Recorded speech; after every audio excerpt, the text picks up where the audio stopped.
Hey, that was episode 3, and I'm just gonna show off the progress in, like, not sped up fashion.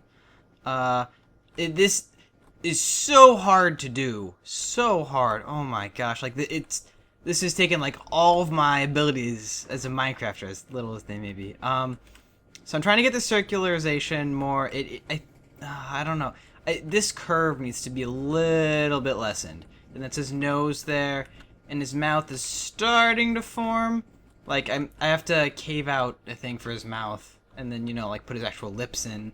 And then he's gonna have a pointy-ish chin. I'm not sure how much of this is gonna be, like dirt and stuff, because he's huge. He's like many kilometers high.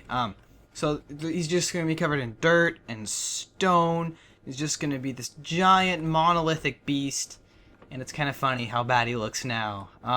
His ear, I'm not really happy with it yet. I don't know how I'm gonna fix it. It's not. This isn't its final stage. This isn't even my final form. There's gonna be even a longer gap between episode 4 and episode 3 as there was episode 2 and episode 3, because my multi-shot is at 5-second exposure now, whereas before it was 1 second.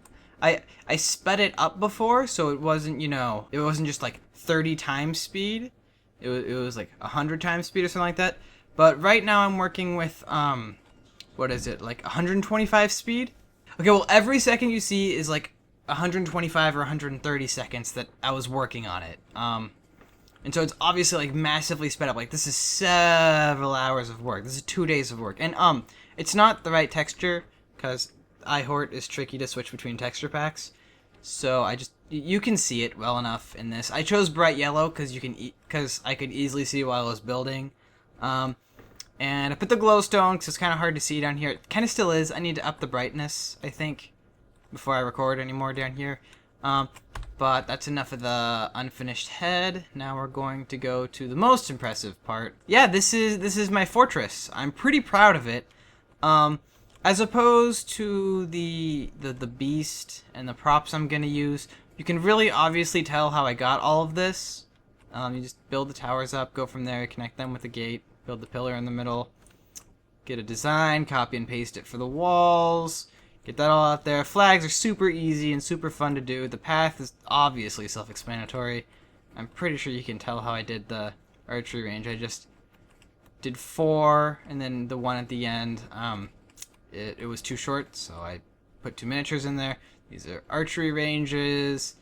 These are like dummies on a stick that you beat up with swords in this shed. See that level of detail? See that level of detail? Got a well here. Not happy with it. Stuff needs to happen with it. I'm not finishing it yet. I'm waiting until I finish some other stuff, because this building needs to look different, I think. I'm not sure what it's going to be. It might be a warehouse or something of that sort. Maybe like a mess hall. This is the barracks. This is like the planning room or like the watch commander. It's going to be like a circular tower, as you can obviously tell from the molding on the bottom there. Yeah. And it's going to be the first thing that happens in the story, and that's the most I'm saying about it, because I'm not giving any spoilers away in these time lapses. I'm pretty happy with how the pathing looks. The curves seem kind of natural, except for this part. Why did I think this was acceptable? This right here. What? That looks so tacky. Why did I leave that in? There needs to be like 4 or 5 blocks extending that. Oh my gosh. That's the mindset I have while I'm building. You just do stuff, and if it works, great. It's not gonna work the first, second, or third time. So just keep going back and fixing and reiterating. And in the end, you feel really accomplished.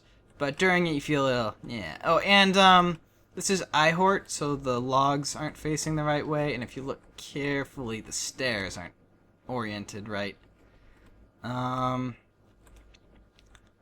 It looks alright without the right orientation, but, I mean, for this part especially, you lose a lot of the depth of the building without these facing the right way. But that's enough of me wandering around. Okay, as you can see here, this was my first world painting thing that I did seriously.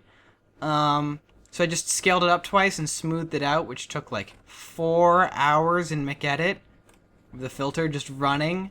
So that was pretty fun. The mountains look good. They're cut off. I still have the miniature model, and I'm just going to copy and paste the mountaintops in when I need them in frame.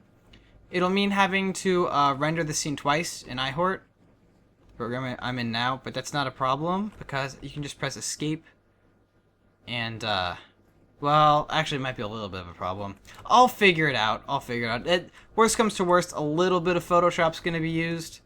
That's fine, man. It's just Photoshop. It's not a big deal. Because I'm going to use a lot of Photoshop anyway. But this is my fortress. I'm not going to continue on it until after I finish the Beast and maybe the second city, or at least started work on the second city. Probably going to be like 10 episodes of this before the first episode, I think, depending on how hard the city is. If it's easier than I expect, 6 episodes, at least 6, like double what I have now. That's to be expected. So if you've listened to all this, thank you for your interest in this. I made these time lapses as kind of like a record keeping for me. I'm not really trying to make, like the most interesting, blingiest time-lapse video possible, because for some of those bigger time-lapse channels like Fire UK, they don't have a dedicated time-lapser, but they have like close to a dedicated time-lapser. Like they plan out the builds, and then they plan out like the camera rotation.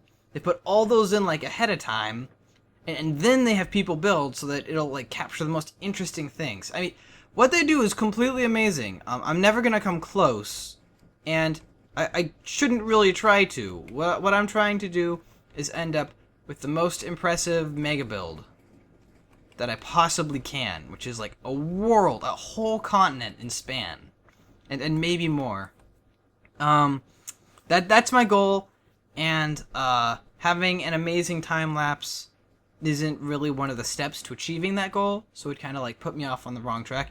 And this project's already taken like a year anyway, so I'm not going to slow it down any more than I have to, other than by rambling on in a video that everyone stopped watching already. That's the plan of attack, though. So, hope to see you next episode, guys. Peace out.